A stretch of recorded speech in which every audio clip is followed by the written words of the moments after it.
রিয়াজ, আস্তে। তুমি পাগলের মতো করো না। তুমি বুঝবে না। লাগছে তো, একটু গতি কমাও। আমি তো আস্তেই করতেছি। আরে, আমি কি আগের মতো আছি? 3 বছর যাবত তোমার সাথে মেশা হয় না। এই জন্যই তো এমন করছো, না হলে তো হতোই। রিয়াজ, এসিটা ছেড়ে দাও, গরম লাগছে বেবি।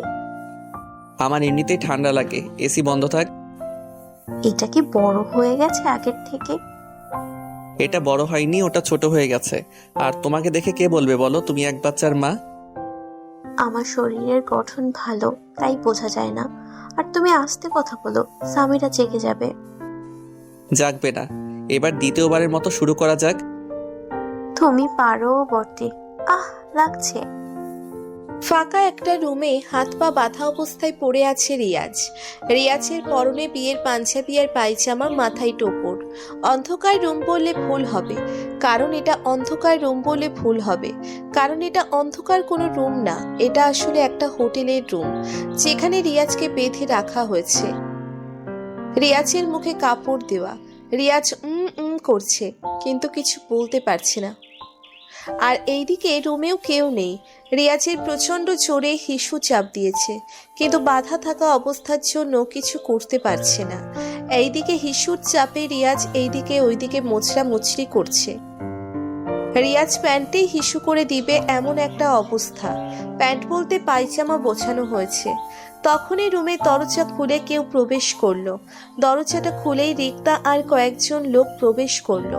আর রিক্তা হচ্ছে রিয়াজের হবু বউ, যার সাথে আজকে বিয়ে হওয়ার কথা ছিল। রিয়াজ বাসা থেকে বের হয়ে বিয়ে বাড়ির দিকেই যাচ্ছিল গাড়ি নিয়ে, কিন্তু মাঝ রাস্তায় কেউ গাড়িতে হামলা করে আর রিয়াজকে তুলে আনে। এখন বর্তমানে রিক্তা রিয়াজকে দেখতে পেয়ে সোজা রিয়াজের কাছে দৌড় দিল।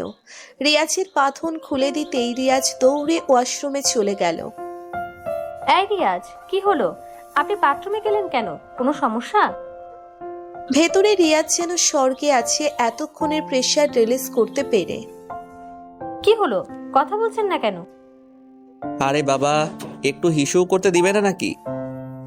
ও সরি সরি, আপনি আসলে টেনশন করছিলেন তো, তাই। এখানে টেনশনের কিছুই নাই, আমি বের হচ্ছি। রিয়াজ ওয়াশরুম থেকে বের হতেই রিক্তা রিয়াজকে টেনে নিয়ে খাটে বসায়। রিক্তা কোণে সাজ দেওয়া অবস্থায় কয়েক ঘন্টা যাবৎ রিয়াজকে খুঁজেছে আজকে। আপনি ঠিক আছেন তো? কোথাও ব্যথা পাননি তো? আমি ব্যথা পেতে যাব কেন? আমাকে কেউ মারেনি তো, জাস্ট অজ্ঞান করে এখানে নিয়ে এসেছিল। অজ্ঞান করে এনেছিল? দেখুন তো, পকেটে মানিব্যাগ, ফোন এগুলো ঠিক আছে নাকি? হ্যাঁ আছে তো, বাট ফোনটা নেই। ওই তো ফোন খাটের পাশেই। তাহলে আপনাকে অপহরণ করা হয়েছিল কেন? সেটা তো জানি না, আমি জাস্ট একটা মেয়ের কণ্ঠ শুনেছিলাম ঘুমন্ত অবস্থায়, আর কিছু মনে নেই। আপনাকে কি কোনো মেয়ে অপহরণ করেছিল? হয়তোবা আমার মনে নেই। আমি গাড়ি নিয়ে বের হয়ে বাসা থেকে একটু নির্জন রাস্তায় আসতেই আমার আর কিছু মনে নেই। বুঝলাম না, আপনাকে কিডন্যাপটা করলো কেন? সেটা তো আর আমি জানি না, সেটা কিডন্যাপার জানে। আচ্ছা, বাসায় চলেন। বাসায় সবাই চিন্তা করছে আপনার জন্য। হ্যাঁ, বাট কিডন্যাপার গেল কই? কি অদ্ভুত কিডন্যাপার! ওসব নিয়ে আপনাকে ভাবতে হবে না, এখন বাসায় চলুন, বাকিটা পুলিশ দেখে নেবে। রিক্তা রিয়াজকে নিয়ে বাসায় চলে গেল। রাত হয়ে গেছে, তাই আজকে আর বিয়ের আয়োজন হবে না। কালকে মাগরিবের নামাজের পর বিয়ের আয়োজন হবে, বাকি থাকা বিয়েটা সম্পূর্ণ হবে। সকাল থেকে ধুমধাম বিয়ের আয়োজন চলছে বিয়ে বাড়িতে। কালকে সবাই খেয়ে গেছে, তাই আজকে আর খাবার দাবারের আয়োজন নেই। আজকে সম্পূর্ণ বিনোদনমূলক আয়োজন। রিয়াজ নিজের রুমে শুয়ে আছে, ফোন চাপছে, কিন্তু এত কিছুর মাঝেও রিয়াজের মাথা থেকে ওই মেয়ের চিন্তা বেরই হচ্ছে না। মেয়েটাকে রিয়াজ ঘুমন্ত অবস্থায় মেয়েটার গলা শুনেছে, কিন্তু চেনা হয়েও খুব অচেনা লাগছে মেয়েটাকে রিয়াজের কাছে। রিয়াজের গ্রামের বাড়ি থেকে আত্মীয় স্বজনরা এসেছে, সবাই বাহিরে বাড়ির উঠোনে আনন্দ করছে। রিয়াজ শুয়েছিল আর বাইরের সাউন্ড বক্সের সাউন্ডটা খুব কানে লাগছিল। তাই রিয়াজ জোরে চেঁচিয়ে সাউন্ড কমাতে বলল। তখনই রিক্তার ফোন। আসসালামু আলাইকুম। ওয়ালাইকুম আসসালাম। জি, কে বলছিলেন? আমাকে চিনেন না? না, আসলেই চিনতে পারছি না। কে আপনি? পরিচয় দিন, ঠিক চিনতে পারবো। হ্যাঁ হ্যাঁ, পরিচয় দিলে তো সবাই চিনতে পারে, বাট আপনি আমাকে ভুলে গেলেন। আরে, আপনিটাকে সেটাই তো আমি জানি না। একটু খোলাসা করে বলুন। আপনি রিক্তাকে চেনেন না? আপনার হবু বউ। হ্যাঁ, রিক্তাকে চিনবো না কেন?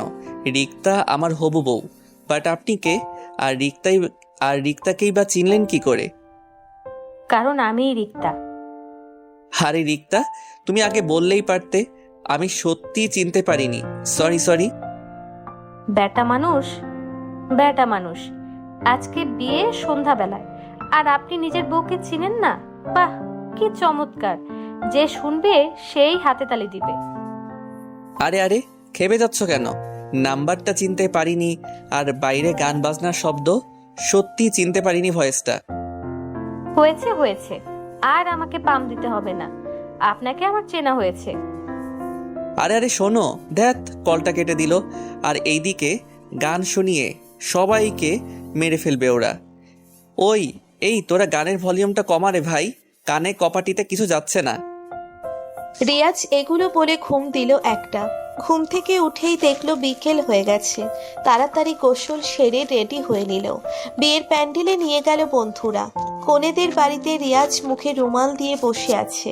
কেন জানি রিয়াজের খুব অস্থির লাগছে। কাজী এসে পড়েছে রিয়াজকে দিয়ে সাইন করিয়ে নেবে। ঠিক তখনই গেটের সামনে খুব জোরে একটা গাড়ি ব্রেক করলো।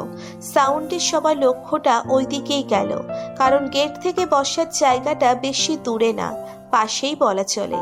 রিয়াজ খানিকটা বিস্মিত হয়েছে গাড়িটা দেখে, কারণ এই গাড়িতে করেই রিয়াজকে গতকাল কিডন্যাপ করা হয়েছিল। গাড়িটা থেকে একটা বাচ্চা মেয়ে নেমে আসলো, আর সেই সাথে একজন বডিগার্ড আর একটা ওড়না চড়ানো মেয়ে। বাচ্চা মেয়েটা নাদুস নদুস পায়ে রিয়াজের দিকে বাঁশিওয়ালা জুতোর সাউন্ড করতে করতে চলে এলো। রিয়াজ এক দৃষ্টিতে তাকিয়ে আছে মেয়েটার দিকে। রিয়াজের এতক্ষণের অস্থিরতা আরো বেড়ে গেল। রিয়াজ নিজেকে কন্ট্রোল করতে পারছিল না। স্টেজ থেকে নেমে মেয়েটাকে কোলে তুলে নিল। খুব নিষ্পাপ একটা চেহারা, আর গালে একটা হাসি।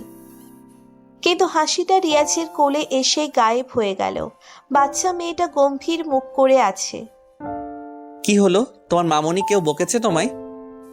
বাচ্চা মেয়েটা কোনো কথা না বলে রিয়াজকে জড়িয়ে ধরল। রিয়াজের কেন যেন খুব ভালো লাগলো। তখনই পাশ থেকে, রিয়াজ, আমাদেরকে তুমি ভুলে গেছো? আপনি কি বাচ্চাটার আম্মু? হ্যাঁ, আমি ওর আম্মু, আর তুমি ওর আব্বু। মানে আমি ওর আব্বু? মানে আমি তো বিয়েই করিনি। তুমি বিয়ে করনি? ভালো। তোমার আম্মুকে একটা ফোন দাও আর জিজ্ঞাসা করো যে তাবাসসুমকে। উনি কাউকে ফোন দেবেন না, আপনি এখান থেকে যান। আরে রিক্তা, যে তুমি আমার সতীন হতে এসেছো, কিন্তু সেটা বোধ হয় আর হবে না, কারণ রিয়াজ সবটা জানতে পারলে বিয়েটা করবে না। ফালতু কথা। রিয়াজ, আপনি এখানে সাইন করুন, তারপর যা হয় দেখা যাবে। না, এখন না, আগে আমার ডাউট ক্লিয়ার হোক তারপর। কি রিক্তা, আমার কথাই কাজে লাগলো তো? এবার রিয়াজকে সত্যটা জানতে দাও। রিয়াজ বাড়িতে ফোন দিল। কিছুক্ষণ বেজে চলল। তারপর কেউ রিসিভ করলে রিয়াজ ওর আম্মুকে দিতে বলে ফোনটা দিতে বলে। রিয়াজের আম্মু ফোনে বলে, কি রে রুই, হঠাৎ বিয়ে বাড়ি থেকে ফোন দিলি যে, কোনো ঝামেলা হয়েছে? না, তবে আমার একটা জিনিস জানার ছিল তোমার কাছে। হ্যাঁ বল, কি জানার ছিল? আমার কোলে একটা বাচ্চা। বাচ্চাটাকে আমার এত আপন মনে হচ্ছে কেন? আর তাবাসসুমকে? তাবাসসুম? হ্যাঁ, তাবাসসুম। তবে তুমি তুতলিয়ে যাচ্ছ কেন নামটা শুনে? এমনি, মেয়েটা কোথায় তোর সাথে? আমার পাশেই। কেন? তুই রিক্তাকে এখনো বিয়ে করিসনি? না, তবে করবো কিনা জানি না, যদি তুমি সত্যটা না বলো। তুই বাবা ওই মেয়ের থেকে দূরে যা আর রিক্তাকে বিয়ে করে, এইটাই আমার শেষ কথা। আগে বলো তাবাসসুমকে। আমি বলতে পারবো না। রিয়াজ ফোনটা কেটে দাও, ফোনের ব্যালেন্স নষ্ট করো না। তোমার আম্মু তোমাকে বলবে না কোনো দিনও। কেন বলবে না? রিয়াজ, তুই ওই মেয়ের কথা শুনিস না বাবা। এটা বলতেই রিয়াজ ওর আম্মুর ফোন কেটে দেয়। ফোনটা কেটে দিলে কেন? উনি তো তোমার আম্মু হন, ওনার কথা শুনবে না?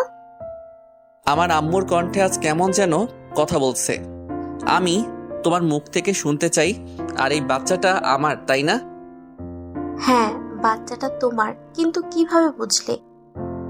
রক্তের টান বলে একটা কথা আছে, আর এই চেহারা আমার সাথে মেলে। এই ভ্রু, এই হাতের নখ, গালের তিলটা পর্যন্ত আমার মতন। আর কিছু বলার প্রয়োজন নেই। রিয়াজ, ও তোমার মেয়ে না। রিয়াজ, তুই তো বিয়েই কর। একটু চুপ থাকো তুমি তাবাসসুম। তুমি বলো কি বলতে চাও। ঘটনা 5 বছর আগের। তখন আমি আর তুমি কলেজে নতুন ভর্তি হয়েছি। 5 বছর আগে কলেজে বৃষ্টি হচ্ছে, আর রিয়াজ ছাতা ছাড়া একটা দোকানের ছাউনিতে দাঁড়িয়ে আছে। কলেজে এসেছিল, কিন্তু বৃষ্টির জন্যে আর ভিতরে ঢুকতে পারেনি, আর এখন কোথাও যেতেও পারছে না বৃষ্টির জন্য। আর এই ভেজা অবস্থায় কলেজেও যেতে পারবে না। রিয়াজ গেলে সবার হাসির পাত্র হবে, তাই রিয়াজ দাঁড়িয়ে আছে। বাইরে ঠান্ডা হওয়ার সাথে পানি ছিটকে আসছে ওর গায়ে। ওর আবার একটা সমস্যা আছে, ঠান্ডা আর ভেজা শরীর সহ্য হয় না। রাস্তার গাড়ি যাচ্ছে দ্রুত। কিছুক্ষণ পর পর আর রাস্তার ঠিক মাঝখানে একটা কুকুরের বাচ্চা ভেজা অবস্থায় ডাকাডাকি করছে, কিন্তু কেউ এগিয়ে আসছে না। যে কোনো সময় গাড়ির নিচে পড়বে। রিয়াজ এটা দেখে ভিজে পানিতে নেমে পড়ল। কাঁপতে কাঁপতে কুকুরের বাচ্চাটাকে একটা শুকনো জায়গায় রেখে আসলো। এইদিকে ঠান্ডায় রিয়াজের অবস্থা খারাপ। রিয়াজ একটা দেওয়ালের সাথে হেলান দিয়ে বসে আছে, ঠান্ডায় ওর শরীর কাঁপছে। তখনই কেউ মাথার উপর ছাতা ধরলো। রিয়াজ তাকিয়ে দেখলো একটা মেয়ে। আপনি ঠিক আছেন? জি, তবে আপনি? আমার কথা ভাবতে হবে না, আমি তাবাসসুম। আর আপনি এভাবে কাঁপছেন কেন? আমার ঠান্ডা সহ্য হয় না, আর এমনিতেও আজকে শরীরটা ভালো ছিল না। আমি কলেজের 3 তলা থেকে আপনাকে দেখেছি কুকুরের বাচ্চাটাকে নিয়ে রাস্তা পার হতে। ও তেমন কিছু না। হয়েছে। এবার এই নিন, মাথাটা মুছে নিন আর রুমাল দিয়ে, আর আমার সাথে আসুন, বাসায় পৌঁছে দিচ্ছি। এইভাবেই রিয়াজের সাথে তাবসাসুমের গল্পটা শুরু হয়। কিছুদিন যেতেই ওদের ইন্টার পরীক্ষা মানে এইচএসএসসি শেষ হলো। দুজন বিয়ে করবে এমন একটা অবস্থা। কিন্তু তাবসাসুম ছিল এতিম, ওর আব্বু আম্মু ছিল না, যার জন্য রিয়াজের আম্মু রাজি না হলেও পরে তাবসাসুমের আব্বু আম্মুর রেখে যাওয়া টাকা দেখে ওনার মত বদলে যায়। কারণ তাবসাসুম ছিল ধনী পরিবারের মেয়ে। বিয়েটা পারিবারিকভাবে হলেও বিয়ের কিছুদিন পরেই কোনো এক কারণে তাবসাসুমের সাথে রিয়াজের আম্মুর একটা বিষয়ে ঝগড়া হয়, যার জন্য অনেক কথা কাটাকাটি হয় ওনাদের মাঝে। কিন্তু রিয়াজের তখনই একটা অসুখ ধরা পড়ে, আর সেটা হচ্ছে ব্রেন টিউমার। রিয়াজের অপারেশনের জন্য অনেক টাকার প্রয়োজন ছিল, আর তাবসাসুম নিজের নামের একটা ফ্ল্যাট বিক্রি করে দেয় রিয়াজের জন্য। তাবসাসুম টাকা নিয়ে ফিরছিল, ঠিক তখনই একটা ট্রাক এসে গাড়িটাকে ভেঙে মুচড়ে নদীতে ফেলে দেয়। তারপর থেকে তাবসাসুম নিখোঁজ ছিল, আর রিয়াজ অপারেশনের পর অনেক কিছু ভুলে যায়। কারণ অপারেশন শেষে কিছুদিন কোমায় ছিল রিয়াজ।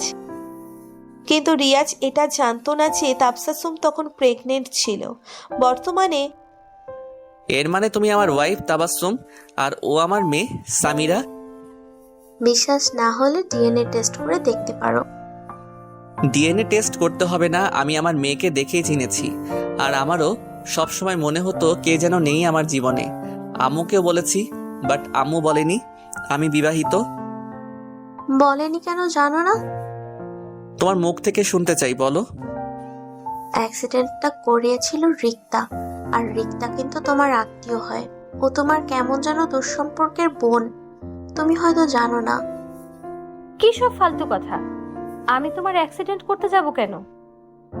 কারণ তুমি ওকে স্কুল লাইফ থেকে ভালোবাসো, আর আমার সাথে ওর বিয়ে মেনে নিতে পারোনি। যাই হোক রিয়াজ, তোমার আম্মু এখানে আছে ঘটনায়। মানে আম্মু ঘটনা কিছুই বুঝতে পারছি না।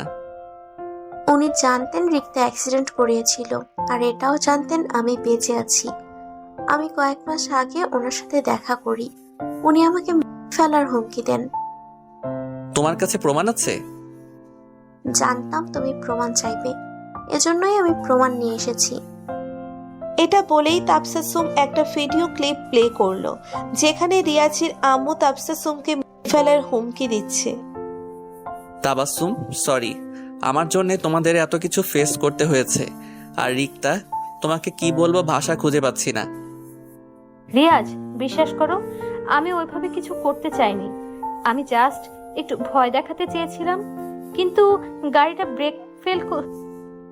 যাই হোক তাবাসসুম, আমার সাথে চলো, এখানে আর কাজ নেই। কেন বাড়িতে যাবে না? তোমার আম্মুর কাছে। উনি তো তোমাকে খারাপ ভাববেন। যা ভাবার ভাবতে থাকুক, উনি যা করছেন তার জন্য ওনার শাস্তি পাওয়া দরকার আছে। আর তোমার কি সমস্যা? আমার সাথে হ্যাপি না তুমি? আমি ওইভাবে বলিনি। তুমি থাকলে আমার আর কিছু লাগবে না। দুজন এখন থেকে দূরে কোথাও চলে যাব, যেখানে কেউ আমাদের কোনো ক্ষতি করতে পারবে না। যাবো তো। এটা বলেই রিয়াজ তাবসাসুমকে ছড়িয়ে ধরল। তাবসাসুমের চোখে পানি, আর এইদিকে রিয়াজের আম্মু কল দিয়েই যাচ্ছে, কিন্তু রিয়াজ রিসিভ করছে না। আর রিক্তাকে পুলিশের হাতে তুলে দিয়েছে রিয়াজ। আচ্ছা তাবাসসুম, তুমি কি আমাকে গতকাল কিডন্যাপ করেছিলে? হ্যাঁ, বাট সামিরা বাইরে হারিয়ে গিয়েছিল। ওকে খুঁজতে গিয়ে এসে দেখি তুমি নেই। তখন কেমন লেগেছিল? তাবসাসুম একটা ঘুষি দিল রিয়াজের বুকে। আরে লাগছে তো। আমারও তখন লেগেছিল, আর আমাকে আজকে আদর করতে হবে। করবো তো, আগে রাত হতে দাও।